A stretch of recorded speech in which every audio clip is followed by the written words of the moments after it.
Morning everyone and welcome back to my channel. কেমন আছো তোমরা সবাই? আই হোপ তোমরা সবাই ভালো আছো আর আমিও ভালো আছি। আর আজকে হচ্ছে ডিসেম্বরের 23 তারিখ। সকালবেলা ঘুম থেকে উঠে ব্রেকফাস্ট হয়ে গেছে, চলে এসেছি তাড়াতাড়ি রান্না করতে, কারণ আজকে যাব কেক বানাতে। তো পুরো ব্লগটা দেখতে থাকো, আই হোপ আজকের ব্লগটা দেখতে তোমাদের ভালো লাগবে।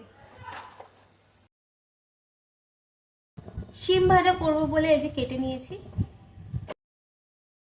আজকে রান্না করছি শিম আলু ভাজা আর মাছের ঝোল করব আর ডালও করব।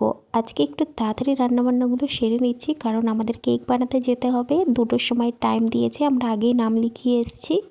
আর এই রোজ কুকিজগুলো আর নিমকিগুলো আমি আগের দিন বানিয়েছিলাম, ঠান্ডা হয়ে গেছে। এবার ডাব্বা আটকে ঢুকিয়ে রাখছি। এদিকে ড্রয়িং রুমটাকেও একটু পরিষ্কার করতে হবে।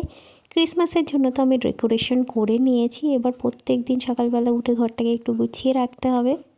যতই প্রত্যেক দিন গুছিয়ে রাখি, কিছু কিছু জিনিস এদিক ওদিক হয়েই যায়। বিশেষ করে আমার বর জামা প্যান্ট খুলে এনে সোফায় রেখে দেয়, এটা যতবারই বলি তাও শোধরানো গেল না।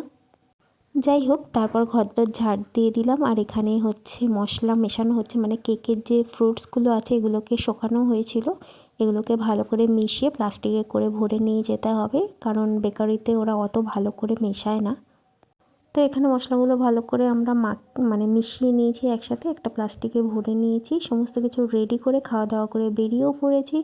যাচ্ছি হচ্ছে কেক বানাতে। আর ডিম ময়দা যা যা নেওয়া ছিল দোকান থেকে নিয়ে নিয়েছি, বেকারিতে চলেও এসেছি। এই হচ্ছে বেকারি। আর এখানে দেখো কত লোকের কেক তৈরি হচ্ছে। এখানে অনেকগুলো রেডি করে রাখা আছে, কিছু কেক কিন্তু বেক করতে ঢুকিয়ে দেওয়া হয়েছে। অবশেষে আমাদের কেক বানানোর জন্য রেডি করা হচ্ছে। এখানে দেখো ফার্স্টে বাটার দিয়ে দিয়েছে, বাটারটাকে ভালো করে হাত দিয়েই ওরা মেল্ট করে। তারপর এর মধ্যে দিয়ে দিতে বললো চিনিগুলো আমরাই ঢেলে দিলাম, ওরা শুধু মিক্সড করছিল। তো চিনি দেওয়ার পর বাটার আর চিনিটাকে একসাথে ওরা হাত দিয়ে খুব ভালো করে মিক্সড করছে। এরপর একটু ঘি দিচ্ছি, ঘিটা আমরা অ্যাড করছি, না দিলেও চলে।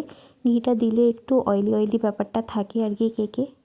এরপর 3টে জিনিস খুব ভালো করে মিক্সড করার পর এর মধ্যে ডিম দিয়ে দিতে হবে।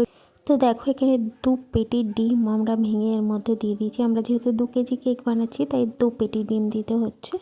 তো ডিম দেওয়ার পরও এরা খুব ভালো করে এটাকে মিক্সড করে নিয়েছে। এর মধ্যে ভ্যানিলা এসেন্স দেওয়া হয়েছে, এরপর দেওয়া হবে ড্রাই ফ্রুটসগুলোকে। তো এখানে ড্রাই ফ্রুটসগুলোকেও দিয়ে এবার আবারও খুব ভালো করে মিক্সড করছে। ময়দাটাকে কিন্তু সবার লাস্টে ওরা অ্যাড করছে, যেটা দেখলাম। বলছে ময়দা দিয়ে বেশি ফ্যাটালে নাকি কেকটা ভালো হয় না অতটা, তাই জন্য ময়দা আর বেকিং পাউডার সবার লাস্টে দিয়ে হালকা করে একটু মাখিয়ে। দেখো এদিকে কেকের ব্যাটারটা রেডি হয়ে গেছে। আর অনেকের অন্য লোকের কেকগুলো বেক হচ্ছে, ওগুলোকে বের করে তারপরে আমাদের কেকটা বেক করা হবে। এখানে ফয়েলে ভরে উপরে নাম দিয়ে রাখা হচ্ছে একটা সাইডে। এই যে এখানে আমাদের কেকগুলো রাখা হয়েছে। আর এখানে কিছু কেক বেক করছে, সেগুলো বেরোলে আমাদের কেকগুলো বেক হবে। আর বেক করার পর কেকগুলোকে এইভাবে পাখার তলায় রাখা হয় যাতে একটু ঠান্ডা হয়, নিচেতে গিয়ে ভেঙে না যায়। তো আমরা আবারও 3-4 ঘন্টা পর ঘুরে ফিরে চলে এসেছি কেক নিয়ে বাড়িতে।